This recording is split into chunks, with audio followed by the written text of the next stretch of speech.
Light and love, everybody. So this morning I woke up and started playing around on the Gematrinator. And very rarely am I able to find what they call mega matches or super mondo ultra matches in the Gematrinator. But today in particular, they just started falling out left and right everywhere I looked. Um, and we are still in the month of September. Um, I will point that out.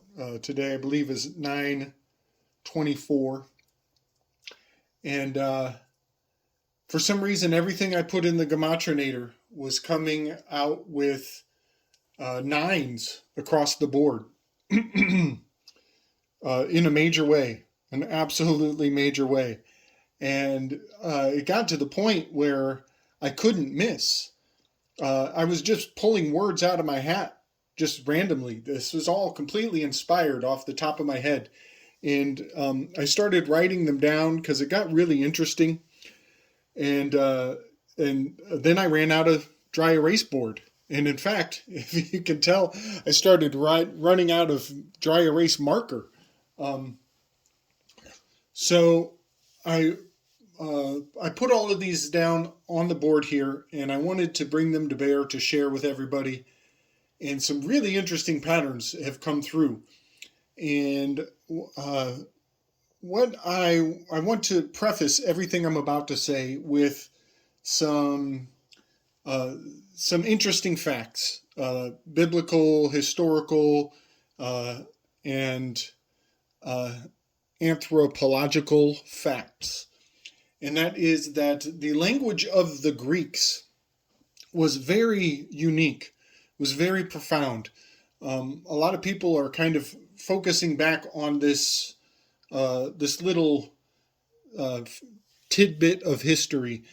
The language of the Greeks, they did not have spaces. They did not have indentations. They didn't have paragraph breaks. And so some people interpret the biblical concept of the language of uh, before the fall of the Tower of Babel. The language was of one tongue, and you could even say that um, the language before the fall of the Tower of Babel was one word, that everybody was speaking under one word, as there were no spaces, no breaks in the written uh, information flow. And so it was after the fall of the Tower of Babel that breaks and spaces came into use. Now, I will also put forward that Hebrew did not have vowels. There were no vowels. Um, so there is that component of, the fractioning off of language. And I should also put forward that during the Greek rituals of the the Ulyssean mysteries, there was a precept before the ritual would begin, and that was that no foreign tongues were allowed to participate. During the Ulyssean mysteries, there was only Greek permitted to be spoken. Otherwise, it would defile the mystery. And I believe that this these small, nuanced facts of linguistic history, they're very significant. They are quite easily overlooked. And I would point out that, I've said this in the past, that in Dante's Divine Comedy, Dante is walking with Virgil, and they see a group of Greeks, and they appear to be engaged in some sort of ritual. And Virgil tells Dante to wait here and let me go speak to them, because your language might offend them. And I find that absolutely profound. I think that what is implied there to those who know is that the Greeks were in that scene. They were in the midst of their Ulyssean mysteries, and that the practice that the Greeks were expressing had brought them into the underworld. That is why Dante and Virgil ran into them. It's because they were in the same realm. And Virgil went forward as a translator, and I do believe he was speaking perfect Greek so as to not defile the ritual that the Greeks were engaged in. So, all of those facts and plus one more. And that is that I have heard that in Greek, they practiced gematria on a major level, major level. I've even heard, I don't know if I fully believe this, but I can hold space for it, that every word in Greek added up to 9. And that 9 was the most sacred number, and that in order to check their spelling, or perfect their spelling, there was a gematrological overlay. And it would be, if the spelling added up to 9, then you knew you had spelled it perfectly. And so their language had intrinsic perfection built into it. Now I want to put one more fact onto all of this, and that is that in Egypt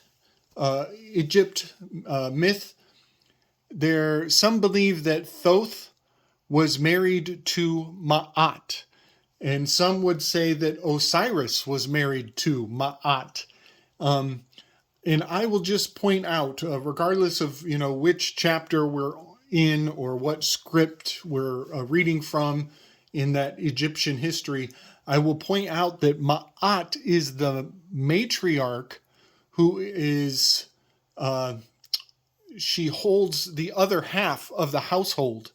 And, Thoth is, the masculine. He holds the stylist.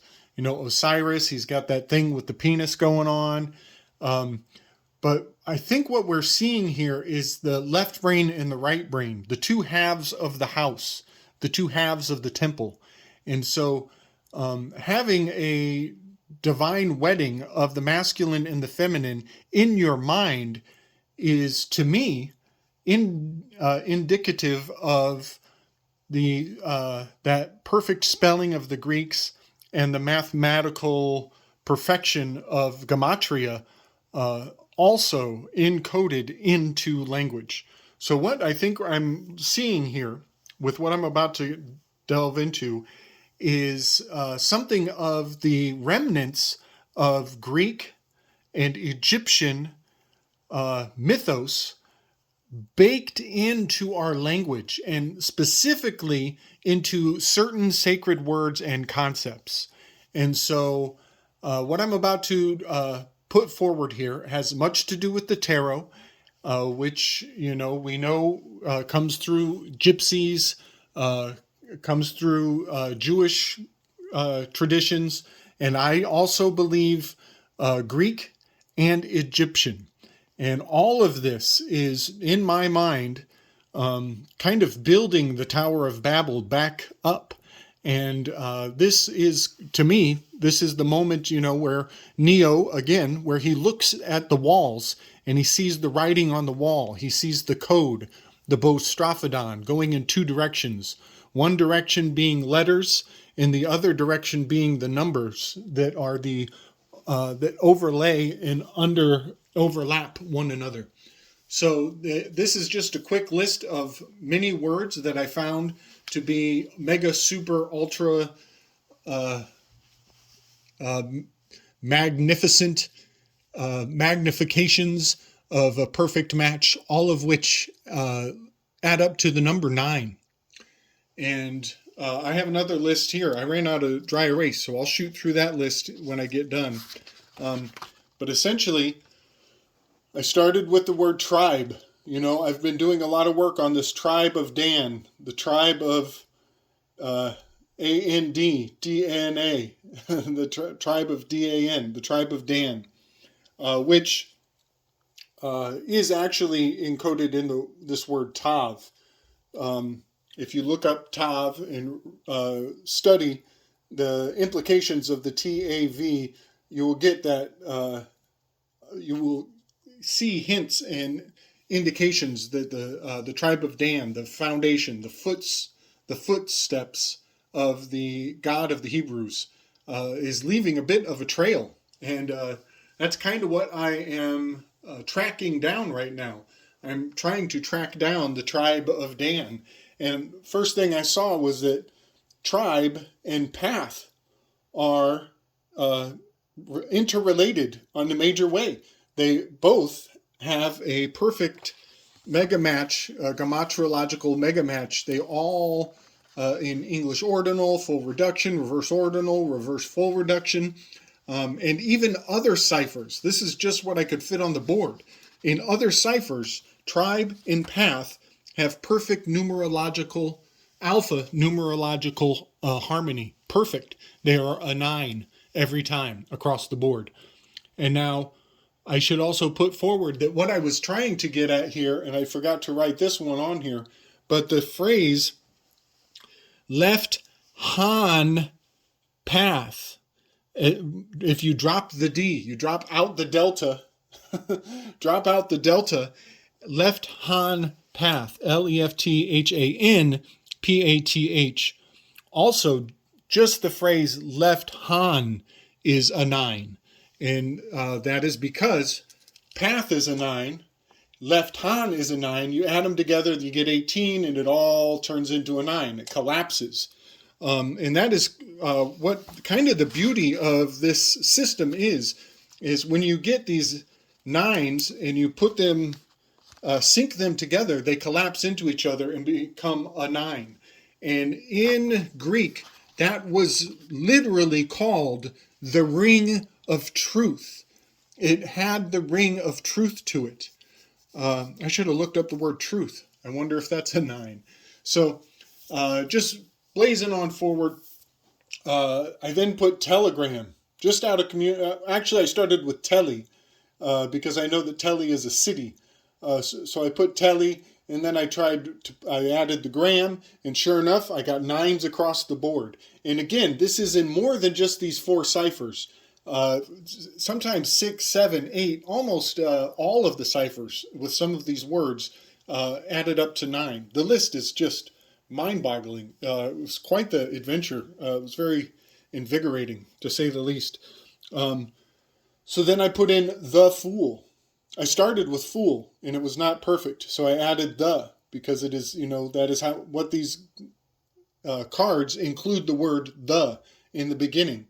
And wouldn't you know, the fool, 999 across the board. Then I went to bold fool, referring back to a couple videos previously. And sure enough, you add the bold, which apparently is the same value as the. The and bold have the same numeric value, and when you add them to the word fool, across the board, 9s all the way. The moon, 9s all the way. Sun, I believe that was sun alone. It might have been sun card. No, it might have been just sun. I'll have to look at that again. I'm having a second guess of myself. But I got 9s across the board with sun. The star card, 9s across the board. Viking, 9s across the board. Hermit card, 9s across the board. And what's really beautiful about this ring of truth with all these 9s is even when you add up their separate values in the separate ciphers, you add them up. That's what this column is here. It's the 4 ciphers added together, and they will always ring true again at the end. They will always ring up to 9 at the end. And this system of information is quite profound. It's quite magical, some mathemagical, some would say. And I have another list I want to go through, but first I want to point out that this word Viking, I find this to be kind of a bit of a linchpin, a keystone, if you will. I believe that the Vikings are the missing history of this bridge between Egypt, Greece, Native Americans, and the true history of the Americas. You know, we're told that it was Columbus, then we find out that it was the Vikings, and I think the Vikings kind of hold the key to understanding the full history of where we come from and why this language is still sacred and preserved in the tarot. Um, so that being said, I want to read the rest of my list of words that I discovered, and uh, the it gets a little personal. You'll see what I mean here in a moment, and feel free to check my work. You know, I did screenshots on all of these, and I'd be happy to send them to anybody who wants to see. Or you could just pull out your Gematrinator, click on all ciphers, so activate all possible ciphers, and just start typing these words in, and you will see what I mean. It's quite profound. I think that knowing the words that ring with truth will give you a fine-tuned ear for when magic is afoot. So I'm just going to blaze through some of these phrases, and I'll end with my favorite one, and then I'll cut loose and move on to another subject. So, the 99, the 99, all adds up to a 9. Red balloons adds up to a 9 in almost all the ciphers. I would say 75% of the ciphers. It's quite amazing.